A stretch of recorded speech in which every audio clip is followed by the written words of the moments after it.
This seems to me, if the earlier Gospels, Mark and Matthew, say that this didn't happen, and explicitly says that the people who were on the cross next to him were mocking him, this is a story that Luke has invented. Why would Luke invent a story like that? To make a theological point, which tells us that the gospel writers are willing to invent things in order to make a theological point. However, earlier, John brought up undesigned coincidences, which would actually explain the contradictions in the details in the Gospels.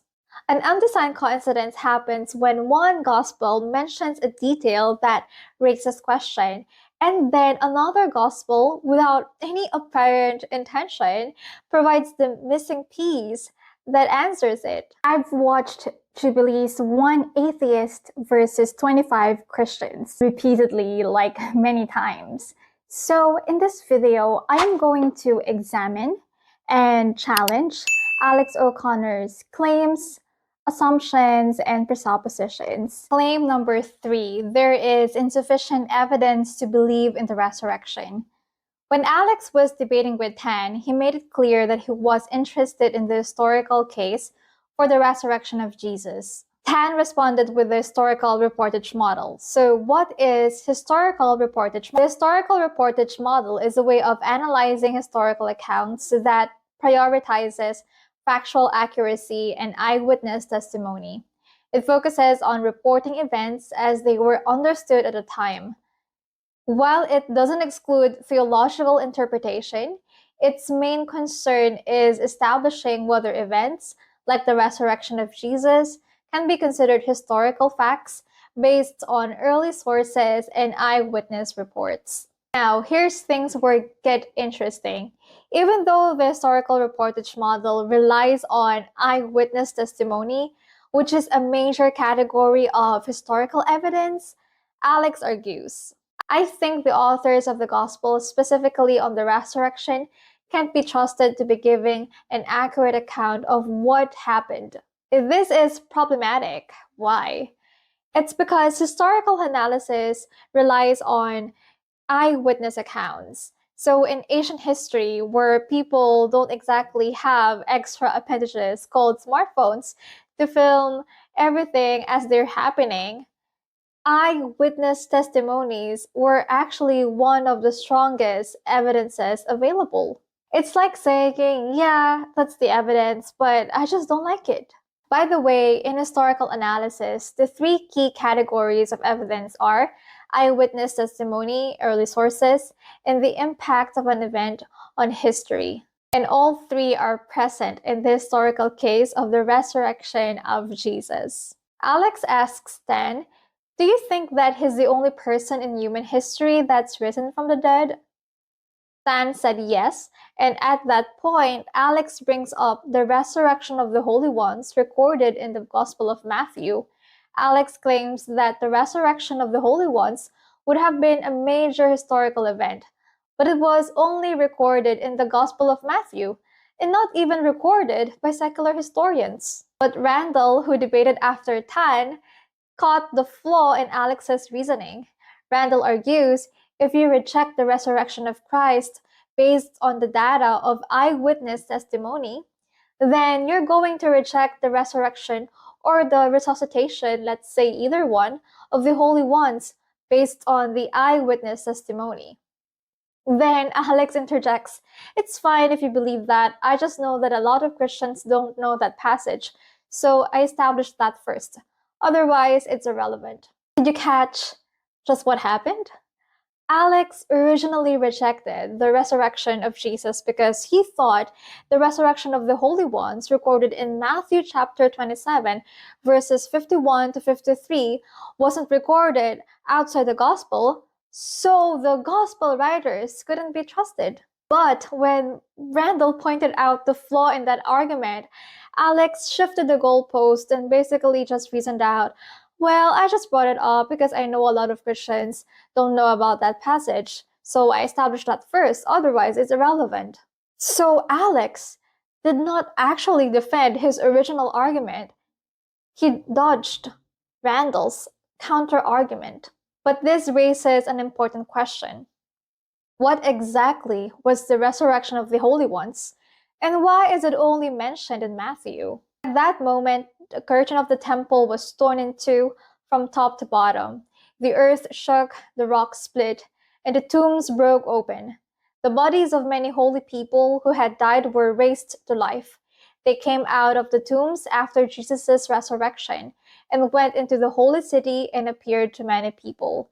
Matthew chapter 27, verses 51 to 53. Before we dive into why this account isn't recorded by other gospel writers and by other secular historians, let's take a step back and look at how Matthew wrote those teeny tiny verses, just 3 verses. Now, you might be thinking, well, mythology talks about supernatural events too, and that's true, but there's key difference.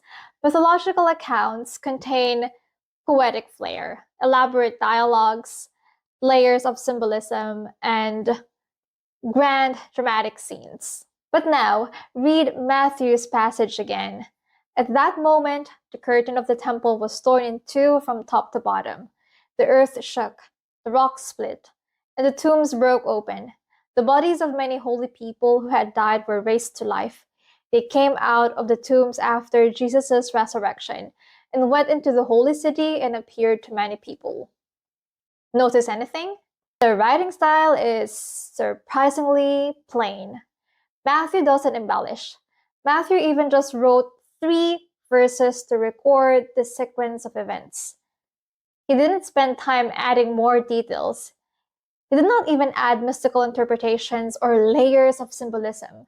He just states what happened, matter of factly, just like he does when describing Jesus' trial, crucifixion, and resurrection.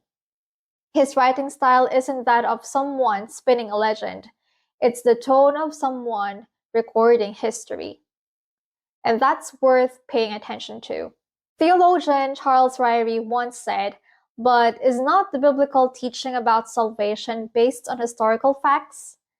Suppose those facts are inaccurate, then our understanding about salvation might also be erroneous. You cannot separate history and doctrine and allow for errors, however few, in the historical records, and at the same time that the doctrinal parts are true."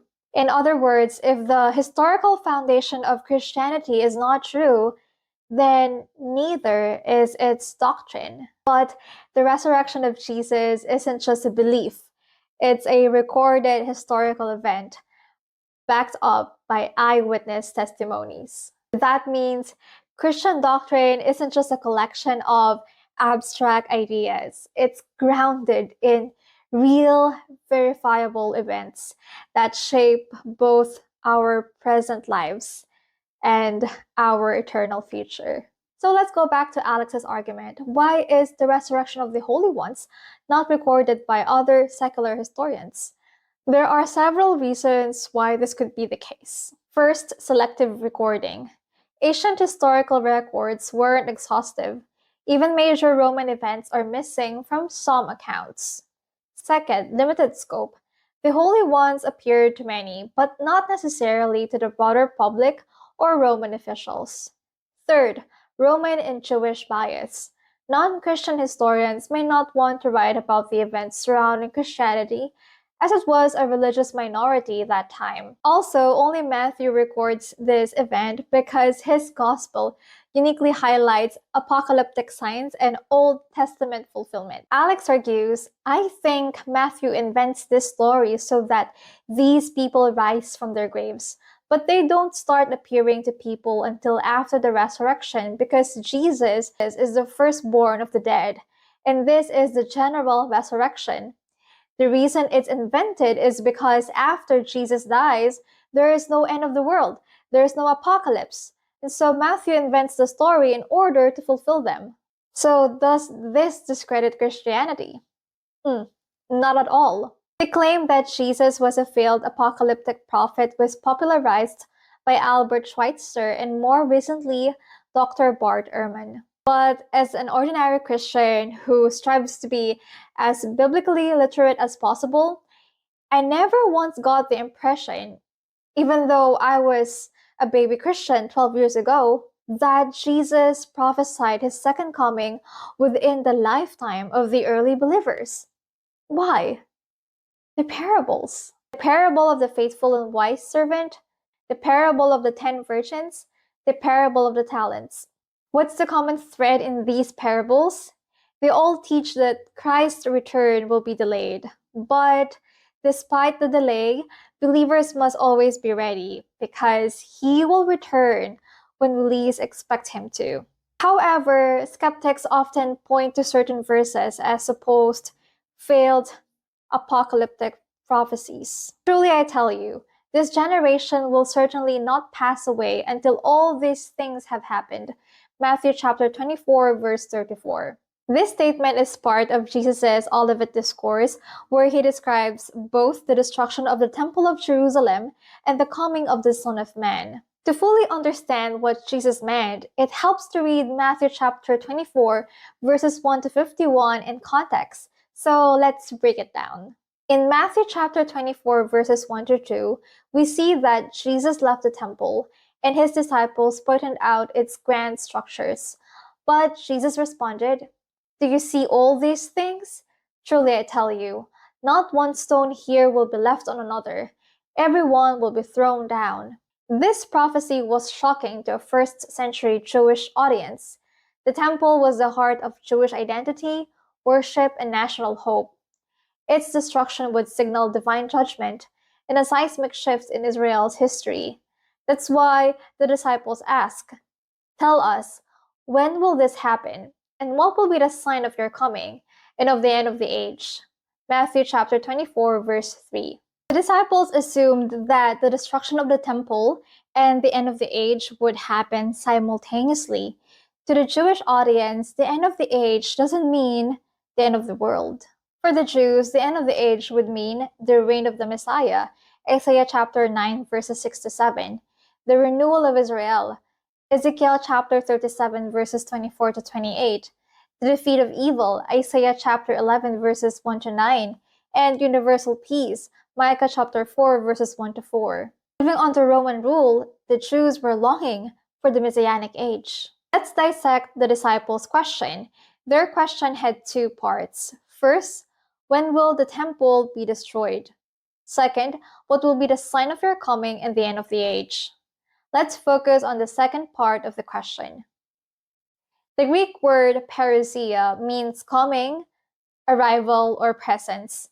When the disciples asked about Jesus' coming, they were actually asking, when will you fully reveal yourself as the Messiah and establish the Messianic kingdom? But they had overlooked a key prophecy, Isaiah chapter 53, which describes the Messiah as the suffering servant who would first be rejected, suffer, and die before bringing ultimate redemption. Jesus' response in Matthew chapter 24 is complex because the disciples expected everything to happen at once. Instead, he outlined two distinct fulfillments. First, near term, the temple's destruction in AD 70. Second, long term, his parousia or second coming at an unknown future time. In verses 4 to 25, Jesus describes the general world conditions, aka the birth pains, with verse 15, the abomination that causes desolation, being the pivotal moment of the tribulation. This event foreshadows the ultimate revelation of the Antichrist. Then in verses 32 to 51, where skeptics cite Matthew chapter 24, verse 34 as a failed prophecy, Jesus shifts focus to a crucial point. His return will be delayed, it will happen unexpectedly, and believers must always be ready. Jesus warns, "Therefore keep watch because you do not know on what day your Lord will come." Matthew chapter 24, verse 42. So you also must be ready, because the Son of Man will come at an hour when you do not expect him. Matthew chapter 24, verse 44. If Jesus set a deadline for his return, then why did he explicitly say no one knows the day or hour? If he expected his return to happen immediately, why did he prepare his followers for a long delay? And far from being a failed prophet, Jesus accurately predicted the temple's destruction in AD 70, a prophecy fulfilled within a single generation. As he said, "Do you see all these things? Truly I tell you, not one stone here will be left on another. Every one will be thrown down." Jesus' prophecy came true within approximately 37 to 40 years, well within the lifespan of the generation he was speaking to. Jesus' words were not in error, rather, they reveal a prophetic depth that unfolds in multiple stages. First, the near term fall of the Temple of Jerusalem, and the long term culmination of human history with his return. Now, let's return to Alex's claim. He says he wants historical evidence for Jesus, but refuses to accept the gospel writer's presentation of eyewitness accounts. Why? In his conversation with John, Alex pointed out alleged inconsistencies and contradictions in the Gospels, but these differences are easily reconciled when you understand the cultural and historical context. For instance, the Synoptic Gospels say Jesus was crucified at the third hour, 9 a.m. in Jewish time. John chapter 19, verse 14 appears to use Roman time, placing Jesus before Pilate at the sixth hour, which is 6 a.m., and crucified soon after. In Jewish time, the day starts at sunrise, 6 a.m. That's why Jesus was crucified at the third hour, at 9 a.m. In Roman time, the day starts at midnight, like modern clocks. Sixth hour is equivalent to 6 a.m., meaning Jesus was before Pilate at 6 a.m. and crucified soon after, aligning with the Jewish time 9 a.m. crucifixion. Once we account for these different timekeeping systems and the lack of precise timekeeping systems in the ancient world, these so-called contradictions eventually disappears. Alex also brought up the discrepancies regarding the two thieves crucified alongside Jesus. So in Matthew and Mark, it states that both thieves mocked Jesus, but in Luke, we see that one thief later repented. The simplest explanation, as time passed, witnessing Jesus' response to his suffering, his silence, his prayer for forgiveness, his dignity, one thief had a change of heart and recognized that Jesus was truly the Messiah. But we learned that this is what Alex believes about the contradictions in the gospel accounts. This seems to me, if the earlier gospels, Mark and Matthew, say that this didn't happen, and explicitly says that the people who were on the cross next to him were mocking him, this is a story that Luke has invented. Why would Luke invent a story like that? To make a theological point, which tells us that the gospel writers are willing to invent things in order to make a theological point. However, earlier, John brought up undesigned coincidences, which would actually explain the contradictions in the details in the gospels. An undesigned coincidence happens when one gospel mentions a detail that raises question, and then another gospel, without any apparent intention, provides the missing piece that answers it. These details fit together naturally like puzzle pieces, showing consistency without any direct coordination. So, ironically, what some sees as contradiction actually prove the authenticity of the Gospels. If they were fabrications, we're going to expect a neat, uniform narrative, like a propaganda, designed to eliminate any differences. But that's not what we see. Instead, what we find are natural variations that support each other when examined closely. Before I became a believer, I was also skeptical about the Bible's historical reliability. I thought, how can something that was written like 1,000 years ago would be actually relevant to my life today? And how could I be sure that it wasn't tampered over time? But I discovered something that actually changed my perspective when I found out that the New Testament is actually one of the most historically reliable texts we have from the ancient world. I was mind blown. I'm like, okay, I have to face that evidence. I have to accept it as it is. The New Testament has an unmatched number of surviving manuscripts, and the time gap between the original writings and our earliest copies is remarkably short, far shorter than for most other ancient historical documents that scholars widely accept as reliable. At that point, I had to ask myself if many experts, people who had devoted their lives to studying ancient texts, affirmed the historical reliability of the New Testament, wouldn't it be intellectually dishonest, even intellectually arrogant, if I deny it? If I dismiss the evidence? Now, I don't claim to have the same IQ level and educational background as Alex O'Connor, but I do believe I have something just as important: intellectual humility, the willingness to look at the evidence and follow where it leads, rather than letting my personal biases and my preconceived notions to cloud my conclusions.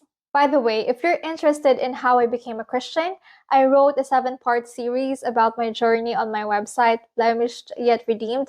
You'll find the links in the description box.